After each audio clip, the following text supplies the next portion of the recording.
Assalamualaikum warahmatullahi wabarakatuh. Selamat malam, sahabat Solusi Hukum. Malam ini saya mau sharing lagi tentang persoalan hukum.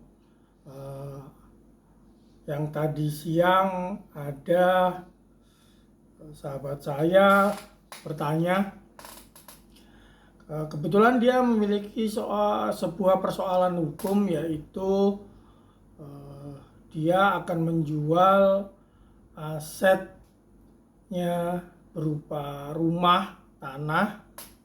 Kebetulan rumah dan tanah itu adalah harta yang didapat dari selama perkawinan dia dengan istrinya, yang kebetulan istrinya sudah meninggal dunia. Jadi dia sekarang tinggal hidup bersama anak-anaknya. Nah, dia memiliki persoalan ekonomi sehingga dia bercerita akan berencana menjual aset-asetnya tersebut. Nah, di sini mulailah ada persoalan ketika dia harus mendapat persetujuan dari pengadilan untuk izin menjual aset-asetnya tersebut. Karena anak-anaknya masih kecil, jadi dia disarankan oleh notaris untuk terlebih dahulu mengurus izin jual di pengadilan. Nah, tadi siang dia datang, kemudian bercerita persoalannya apa. Setelah ini kita lanjutkan ceritanya ya. Saya minum dulu ya.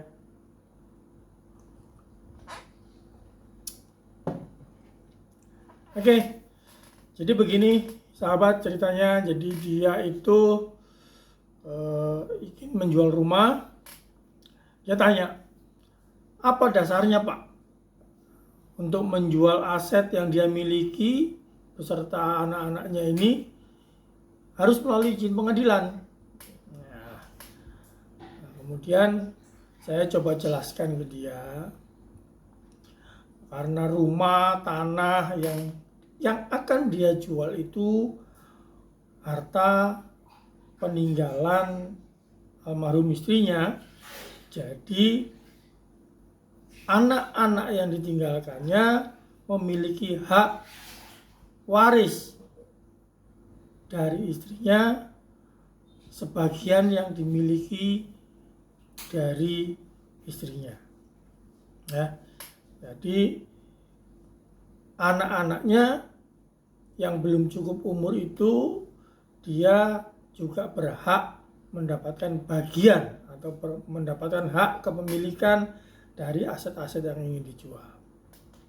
Nah, kebetulan sahabat saya ini beragama non-muslim, jadi tadi saya sarankan kamu harus mengurus izin jual di pengadilan negeri. Kebetulan domisilinya di Surabaya, jadi saya sarankan dia untuk mengurus izin jual di pengadilan negeri Surabaya. Nah, izin jual sendiri itu dari hukum yang ada di Indonesia ada beberapa yang menjadi dasar hukum, yaitu salah satunya di Undang-Undang Perkawinan, Undang-Undang Nomor 1 Tahun 74, Pasal 50 ya.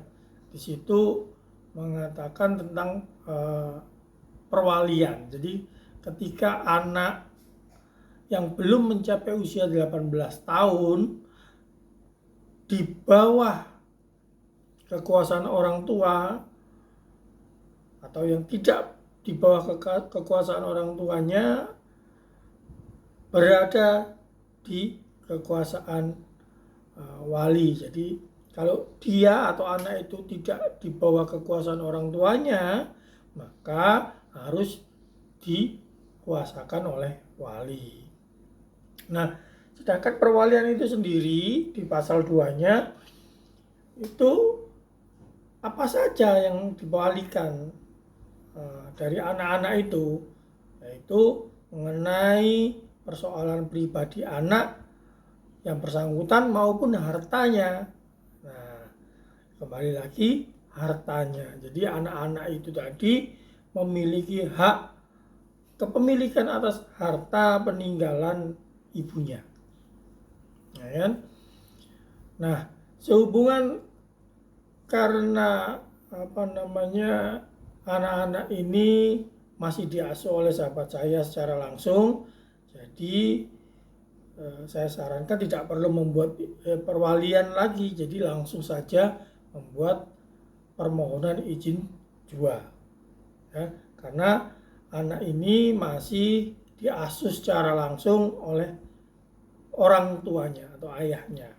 Jadi tidak apa-apa, tidak perlu harus mengurus perwalian lagi. Nah, ada lagi pasal 359 KUH Perdata, itu juga yang menceritakan masalah anak yang belum dewasa dan yang tidak bernaung di bawah kekuasaan orang tuanya atau perwalinya, maka pengadilan harus menunjuk wali. Nah, itu kaitannya dengan wali. Jadi seperti yang saya sampaikan di awal tadi, jika memang orang tuanya masih merawatnya sendiri, jadi tidak perlu perwalian. Nah, lantas mengapa membutuhkan izin jual?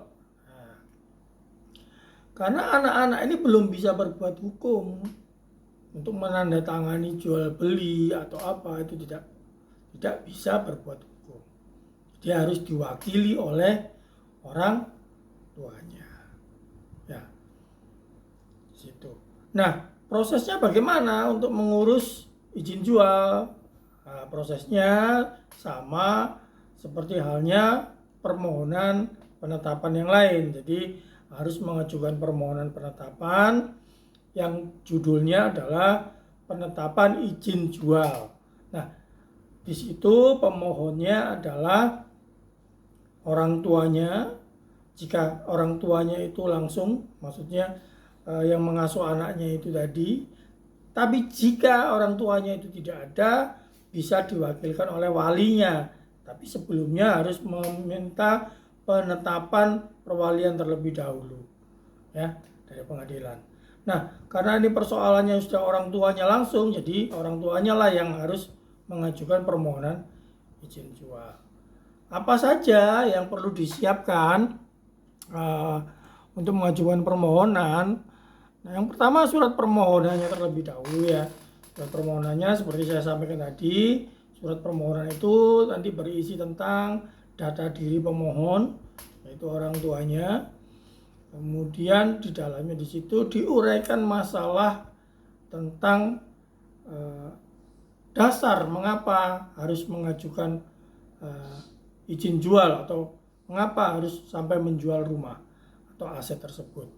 Dan kemudian diuraikan lagi di dalam permintaannya adalah untuk menetapkan, mengizinkan sebagai mewakili sebagai kuasa untuk menjual aset-aset tersebut. Nah, yang perlu disiapkan adalah dokumen-dokumen yang mendukung, antara lain fotokopi KTP, KK, kemudian akte lahir anak-anak, kemudian fotokopi surat-surat harta yang akan dijual, kemudian fotokopi akte kematian almarhum istri, itu juga harus disampaikan. Ya, masing-masing berkas difotokopi 1 kali, kemudian dibawa ke kantor pos, dan selanjutnya dimintakan segling. Saat pendaftaran, surat permohonan penetapan nanti 1 asli dan dikopi 5 rangkap. Itu yang diajukan dalam proses pendaftaran. Nah, sama seperti sidang permohonan penetapan yang lain, permohonan sidangnya dilakukan hanya 1 kali. Nanti setelah ada relas dipanggil, maka pihak pemohon harus wajib datang membawa berkas-berkas dokumen tadi yang sudah disiapkan untuk ditunjukkan di muka persidangan dan diperiksa oleh hakim. Tapi jangan lupa juga wajib ya membawa saksi minimal 2 orang. Nah, saksi ini sebaiknya yang mengetahui duduk persoalan, antara lain yang mengetahui mengapa alasan untuk menjual aset tersebut, latar belakangnya apa, kemudian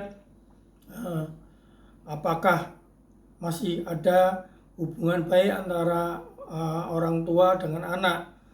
Karena yang dikhawatirkan oleh hakim adalah nanti ketika harta ini dijual oleh ayahnya, tapi hasil penjualannya tidak diperuntukkan untuk pendidikan anak. Nah, ini kan yang dikhawatirkan, makanya itu harus memerlukan izin jual dari pengadilan. Nah, saksi itu paling tidak dihadirkan dari keluarga almarhum istri dan dari keluarga ayahnya. Nah, jadi kedua belah pihak saksi ini supaya berimbang dan menjelaskan duduk persoalan mengapa harus menjual aset yang ada atau aset yang dimiliki gitu. Nah, setelah hakim memeriksa ini nanti semua, hakim akan membuat sebuah putusan penetapan yang intinya mengabulkan atau mengizinkan si pemohon boleh menjadi kuasa untuk menjual harta yang dimilikinya dan yang dimiliki sebagian oleh anak-anaknya. Nah, demikian sahabat-sahabatku, Bapak Ibu yang saya hormati, penjelasan saya tentang izin jual terhadap harta peninggalan dari harta bersama yang salah satu dari pasangannya sudah meninggal dan diwarisi oleh anak-anaknya dan pasangannya yang masih hidup. Semoga penjelasan saya bisa dimengerti. Jika Bapak Ibu, sahabat-sahabatku sekalian suka dengan channel ini dan merasa apa yang saya sampaikan pada malam hari ini bermanfaat, mohon dukungannya untuk like, subscribe, dan beri komentar. Atau mungkin Bapak dan Ibu, saudara-saudaraku semuanya ingin bertanya mengenai persoalan yang lain atau ada yang kurang paham, bisa seperti biasa email saja ke alamat email ini, saya akan menjawab persoalannya. Demikian solusi hukumnya HWA.